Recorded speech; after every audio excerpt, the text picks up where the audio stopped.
lecture, we are going to talk about the basic properties of systems and the basic and how to interpret what is the physical interpretation in terms of the basic mathematics in the language of in terms of basic signal and systems.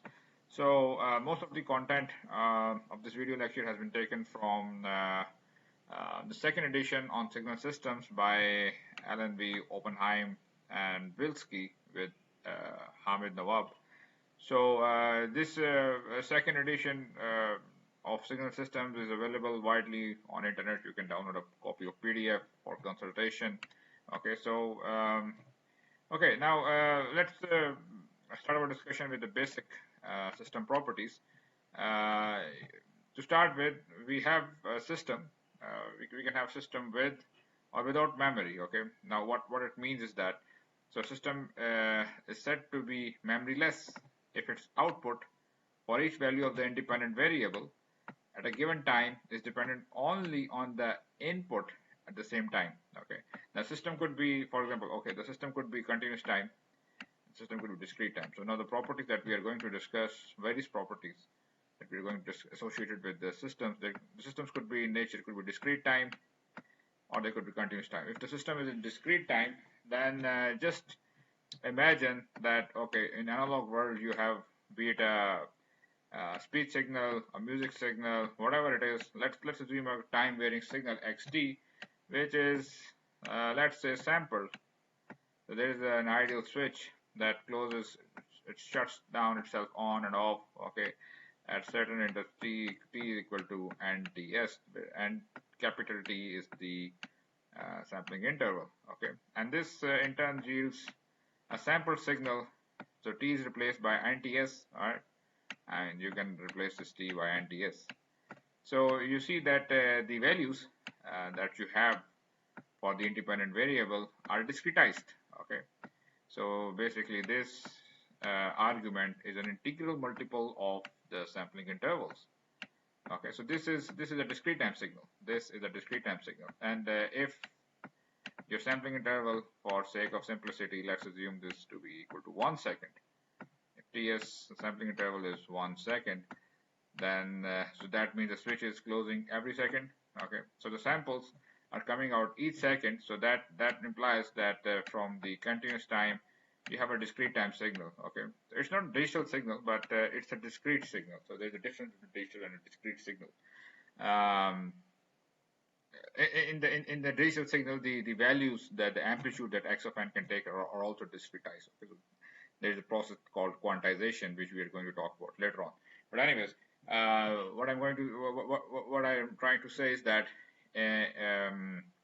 so a discrete time system handles discrete time signals, okay, which has discretized time index.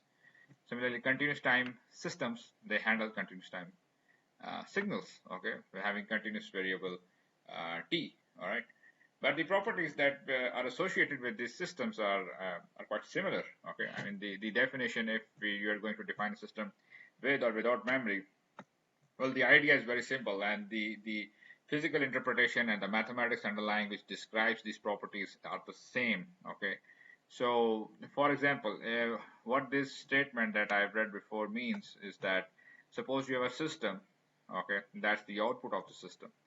So this is a system. So there is a certain transformation that this is a discrete time system. Okay, so then there is a certain transformation that this discrete time system applies on an input which has discretized time index. The output is y of n. Now if this y of n, the output is dependent on the present value of the input. Okay, that is, it doesn't depend on the past values of the input or the present values or the future values of the input or even the present or past values of the output, like this, then this system is memoryless. Okay, you see, for example, if you have to compute y of 1, let's say, okay, at n equal to 1, then this is equal to twice x of 1 minus x square of 1 whole squared. Okay, so whatever this value is, I mean the output at that particular time instant, you require only the values of the input at that time instant. So for example, this is a memoryless system, so has the value of y of n at any particular time instant and not depends only on the value of x of n at that time. So in general, what it says is that suppose you want to evaluate the output at discrete time index n naught. Okay, n naught is a positive integer. Okay, it has to be. Then if the system is natural, okay, it's not predicting any future, anticipating future, it's natural system, realizable system, let's say. So n naught is a positive integer. So then y n naught is, you see, it requires only the values of the input at that particular time instant, n naught only. Okay, it does not require n naught minus 1, n naught plus 1. So these systems are memoryless. Okay, so it doesn't require any future values, past values, just exactly at that instant where you are required to evaluate the output, you require at the same instant the values of the input, and that's it. Okay, so this system is memoryless. Okay, so you require the evaluation of the output at n naught, and that implies that you should have, if your system is memoryless, then it should take the values of the input at that particular time instant, that is n naught. So this is the memoryless system. So similarly, let's consider a physical system, and here the system is a resistor. Okay, now resistor is a memoryless circuit, lumped element, or if you should considering that as a system, then resistor is a memoryless system. Okay, it's a memoryless circuit element. So what it says is that the modeling is like this. Suppose the input xt is the current. Okay, this is the current, time varying current. So xt is taken as a current with the voltage with the voltage taken as the output y of t. This is the voltage, and the input output relationship is given by the basic Ohm's law. Okay, that means the output at a particular time instant requires the input, that is the current, okay, flowing through the resistor. You're taking the current at that particular time instant, multiply it, whatever is the value of that instantaneous current, multiplied by the constant resistance, gives you the output voltage, right? So it is directly depending on the what the input is. It's not depending on. So what it means is that yt is not depending on. It's not the function of, call it. It's not the function of past or the present values of xt. I say xt minus t naught. Okay, it doesn't depend on the past, or call it future values of, okay, so plus minus t naught, plus minus t naught. So it doesn't depend on the past or the future values of the input signal. Therefore, the system is memoryless. Okay, now R is the resistance. So it doesn't require any storage. All right, it's just an instantaneous system. So whatever is the instantaneous current multiplied by the resistance is the instantaneous voltage. Okay, so it's a memoryless system. So one particular simple memoryless system again is the identity system, whose output is identical to its input. So whatever is the input is identically, the output is identical to its y of t. So that is the input output relationship for a continuous time identity system is like this. It's again a memoryless system, and corresponding discrete time, if you consider a discrete time system, for to which you apply an input x of n, and the output is the same as the input. Both of this system, although this is a continuous time system and this is a discrete time system, both are memoryless systems. Okay, both are memoryless systems because the independent variable is not dependent on the past or the future values of the time instance. Okay, so both are memoryless systems. The physical interpretation of such systems in both digital and continuous time domain is that you don't need to, if it's a digital system, you don't need registers. Okay, you don't need to store the values of the input signal for the past time intervals, right? I mean, you don't need xn minus 1, xn minus 2. You don't need registers. Okay. For a continuous time systems, like we have considered resistor over here, well, resistor is a memoryless system, but you will see that the capacitor is not a memoryless system. Capacitor is going to store energy, and it stores the energy in terms of charges on its parallel plates. So that requires storage, right? So similarly, an inductor requires it stores energy in the magnetic field with changing current, okay, through it. So those are the systems with memory, okay. They require storage, right? So now let's consider a few more examples. So another example of a discrete time system with memory is an accumulator or summer. So let's understand what this expression means is that, you see, if you expand the summation, okay, what it is doing is it's summing up all the samples of the input from minus infinity to the present time instant n, okay. So it's going to sum all the instants, okay, dot dot dot plus so the last term will be x of n, second last term will be similarly, I can write this as xn minus 1, and then you are going to add to it the instantaneous sample that is present, okay, x of n, okay. Now this is one preceding sample. This is one sample preceding in time, one past sample, and then you have similarly xn minus 2, two samples beyond the present time index n. So it requires memory, right? It requires to store those. It requires the information. So it does require storage.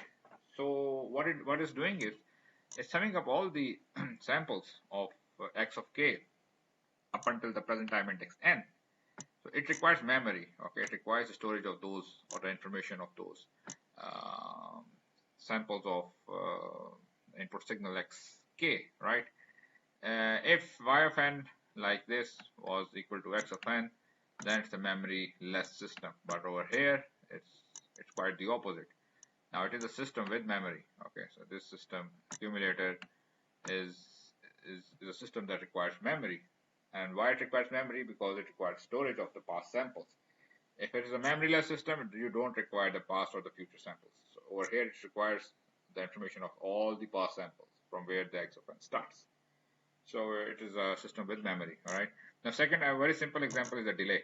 That is, what it means is that if you have to evaluate, let's say y of 2, okay, I need the index, the output index is y of 2. That requires one preceding. It doesn't require x2. It requires x1. Okay, simple delay. So it's again a system with memory because it has to has information or storage regarding the previous samples of the input x of n. And again, if even if it was plus 1, then that means y of 2 would have required x of 3. So that was future. So again, you see, if the evaluation of the output is not at the same time index n, then that system is supposed to be a system with memory. It has to has memory, right? Otherwise, if okay, if y of n is x of n, it's a memoryless system.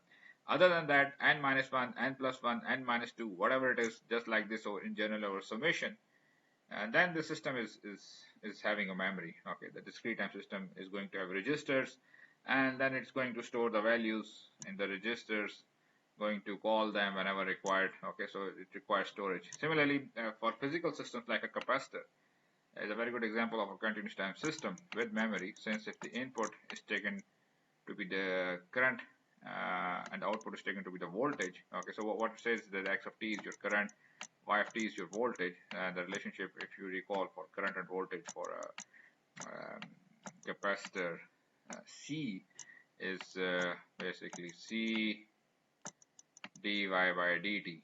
Okay, so there is a rate of change of voltage which gives the current output y x of t. Okay, so if you rearrange this term, so basically this is your current, I is equal to C dV by dt. Well, you can rearrange this expression and it will look like something like this.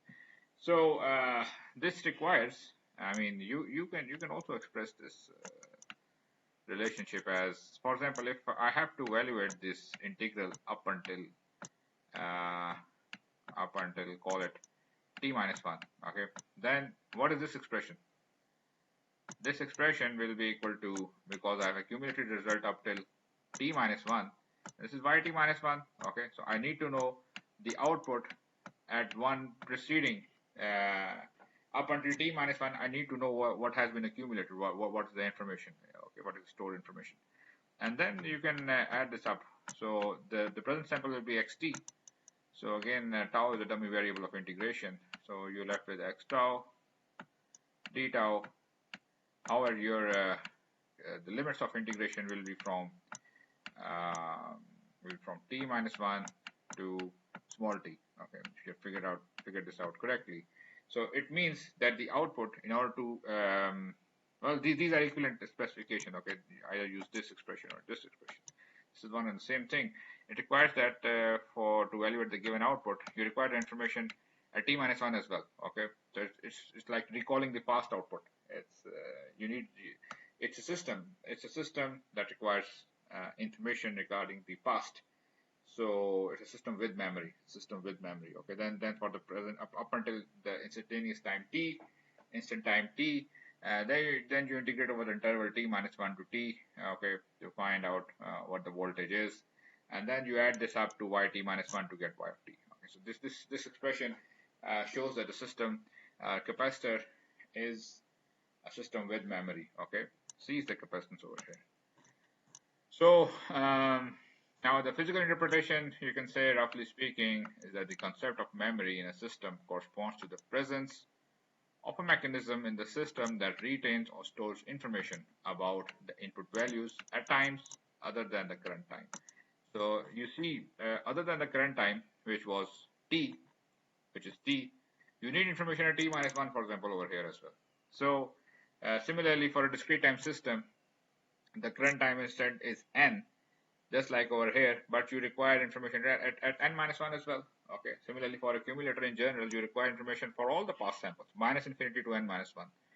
So if the information that you require is not dependent on the present time index n or t, then the system has to have memory. Okay, so that's the concept is like that. The concept of memory in a system corresponds to the presence of a mechanism in the system that retains or stores information about the input values at time other than the current time t or n for a discrete time index. Okay, so for example, the delay must retain or store the preceding value of the input, as you've seen before. So you need a preceding value. So it's a system with memory. Okay, so similarly, the accumulator must remember or store information about the past inputs. So in particular, accumulator computes the running sum of all inputs up to the current time, and thus at each instant of time, the accumulator must add the current input value to the preceding value of the running sum. So it's doing the running sum, but it has to have information of all the past samples of the input x. So in other words, the relationship between the input and output of accumulator can be described as such. Now we've seen this expression before. Another way of expressing this is you can write this as k minus infinity to n minus 1, and then you are left with only the present sample x of n. Okay, so up until n minus 1, this is yn minus 1. Okay, so just like we have done before over here for the continuous time system. So this is yt minus 1. If you change the index over here yt minus 1, similarly you can have it up until, if it is up until n minus 1, then that is yn minus 1. Okay, so same thing has occurred over here. This is up until n minus 1. If it was n, then the same description would have followed, but then this is a difference equation that is defining the same accumulator system.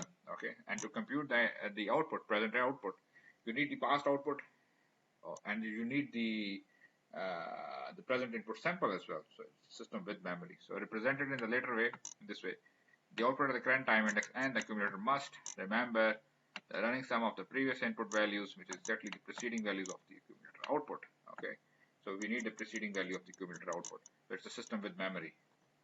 Now, while the concept of memory in a system would typically suggest storing the past input and output values, our formal definition also leads to our referring to a system as having memory if the current output is dependent on the future values of the input and output. I mean, so for example, over here, we have an expression for the accumulator y of n equal to yn minus 1. What if a system requires the future value of the output or the input, like this yn plus 1, and to it you need to add, let's say, preceding value of the input. It's again a a system with memory. Okay, it requires the preceding value, it requires the future value. So if it's not the function of the time instant n or t for a continuous time system, if the computation for that time instant requires different indices of time, then it's a system with memory. That's it. It can be future, it can be past. Okay. So from system with memory, you can have future values of the input and output as well. Okay. For example, if you have to do some signal processing on the recorded data, if it's a seismic, for example, you're recording as this Met department, for example, requires for seismology, prediction of earthquakes, seismic data, then they know what is going to come in the future, right? I mean, they are doing the signal processing on the recorded data. So if you are in the past, for example, if you have this uh, timeline of events, okay, you are somewhere at t naught. Well, you know that what is the information at t naught plus 1 if the data is recorded. Okay, so you know what is happening at t naught plus 1, you know what is happening at t naught minus 1. So again, if you need such information, of course you need to have the storage of such information. So that requires information, that requires storage, so that requires memory. All right, so recorded, I mean, doing signal processing on the recorded data is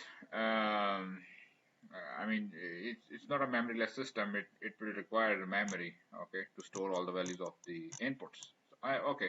Now, in many physical systems, memory is directly associated with the storage of energy. For example, the capacitor that we've talked before, it stores energy by accumulating the electrical charge on its plates, so represented as the integral of the current. Similarly, inductor is a system with memory.